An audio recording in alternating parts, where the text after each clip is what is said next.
Mula sa #1 Smart Dishwashing Paste. Ang galing-galing mo! Smart dishwashing paste ko. Pritong ulam na masebo, plato at kaldero. Tanggaling for everyday. Ganyan pag Smart ang dishwashing paste. May double tanggaling formula. Tanggal galing ang sebo at bakterya. Bahid para walang bahid, linis fantastic sa metal at plastic. #1 ko to! Tanggaling-galing mo! Smart dishwashing paste. Heavy duty linis bawat pahid. Smart Dishwashing Paste, manufactured by ACS Manufacturing Corporation. ISO certified, world-class quality. ACS. Pagbasa sa 10 kabanata ng Aklat ni Juan, ang talinhaga tungkol sa pastol, talata 1 hanggang 42. Pakatandaan ninyo, ang pumapasok sa kulungan ng mga tupa nang hindi sa pinto nagdaraan kundi umaakyat sa di dapat pagdaanan ay magnanakaw at tulisan. Ang tunay na pastol ay sa pintuan nagdaraan. Pinapapasok siya ng gwardya at pinapakinggan ng mga tupa ang kanyang tinig. Tinatawag niya ang kanyang mga tupa sa kanilang pangalan at inilalabas sa kulungan. Kapag nailabas na, siya'y nangunguna sa kanila at sumusunod naman ang mga ito sapagkat kilala nila ang kanyang tinig. Hindi siya sumusunod sa iba kundi patakbong lumalayo sapagkat hindi nila kilala ang tinig ng iba. Sinabi ni Jesus, ang talinhagang ito, ngunit hindi nila nauunawaan ang ibig niyang sabihin. Kaya't muling sinabi ni Jesus, pakatandaan nyo, ako nga ang pintuang dinaraanan ng mga tupa. Ang mga nauna sa akin ay mga magnanakaw at mga tulisan, ngunit hindi sila pinapakinggan ng mga tupa. Ako ang pintuan. Ang sinumang pumapasok sa pamamagitan ko ay maliligtas. Papasok siya't lalabas at makakatagpo ng pastulan. Dumarating ang magnanakaw para lamang magnakaw, pumatay at manira. Naparito ako upang ang mga tupa ay magkaroon ng buhay, ng isang buhay na masagana at ganap. Ako ang mabuting pastol. Iniaalay ng mabuting pastol ang kanyang buhay para sa mga tupa. Ang bayaran ay tumatakas kapag may dumarating na asong gubat. Iniiwan niya mga tupa palibhas ay hindi siya pastol at hindi kanya ang mga ito. Kaya't sinusunggaban ng asong gubat ang mga ito at binubulabog. Tumatakas siya, palibhas ay bayaran lamang at walang malasakit sa mga tupa. Ako nga ang mabuting pastol, kung paanong kilala ko ng Ama at siya kilala ko, gayon din naman kilala ko ang aking mga tupa at ako'y kilala nila. At iniaalay ko ang aking buhay para sa aking mga tupa. Mayroon akong iba pang mga tupa na wala pa sa kulungang ito.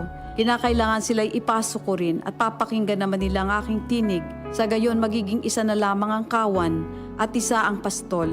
Dahil dito'y minamahal ako ng Ama, sapagkat iniaalay ko ang aking buhay, upang ito'y kunin kong muli. Walang makakakuha ng aking buhay, kusa ko itong ibinibigay. Mayroon akong kapangyarihang ibigay ito at kuning muli. Ito ang utos na tinanggap ko sa aking Ama. Dahil sa mga pananalitang ito, hindi na naman nagkaisa ng palagay ang mga Hudyo.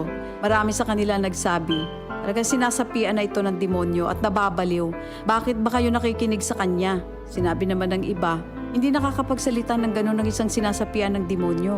Nakakapagpagaling ba ng bulag ang demonyo?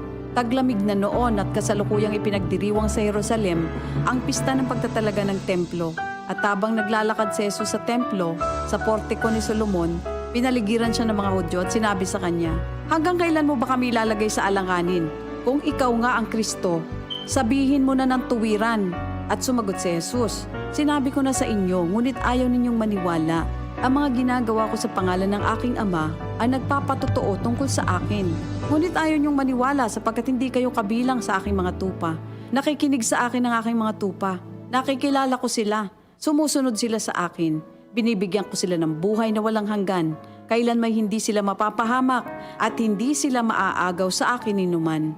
Ang aking Ama na siyang nagbigay sa kanila, sa akin, ay lalong dakila sa lahat at hindi sila maaagaw ninuman sa aking Ama. Ako at ang Ama ay iisa. Ang mga pinuno ng mga Hudyo'y muling dumampot ng bato upang batuhin siya.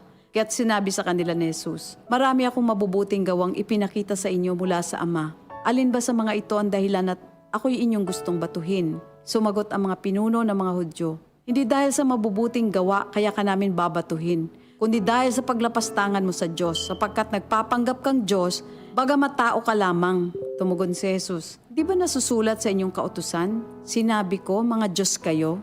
Mga Diyos ang tawag ng kautusan sa mga pinagkatiwalaan ng salita ng Diyos, at hindi maaaring ipawalang bisa ang sinasabi ng kasulatan. Ako'y pinili at isinugo ng Ama. Paano ninyo ngayon masasabing nilalapastangan ko ang Diyos? Dahil sa sinasabi kong ako ang anak ng Diyos? Kung hindi ko ginagawa ang mga pinapagawa ng aking ama, huwag niyo akong paniwalaan. Ngunit kung ang ginagawa ko ay ang mga ito, paniwalaan ninyo ang aking mga gawa kung ayaw ninyong maniwala sa akin. Sa gayon matitiyak ninyong nasa akin ang ama at ako'y nasa kanya. Kaya tinangka naman nilang dakpin si Jesus, ngunit siya'y nakaalis. Muling pumunta si Jesus sa ibayo ng Jordan sa pook na dating pinagbautismohan ni Juan. Habang naroroon siya'y maraming lumalapit sa kanya. Sinasabi nila, si Juan ay walang ginawang himala, ngunit totoo ang lahat ng sinabi niya tungkol sa taong ito. At doon, maraming sumampalataya kay Jesus. Ito ang salita ng Diyos. DCXL News, ang himpilan ng RMN.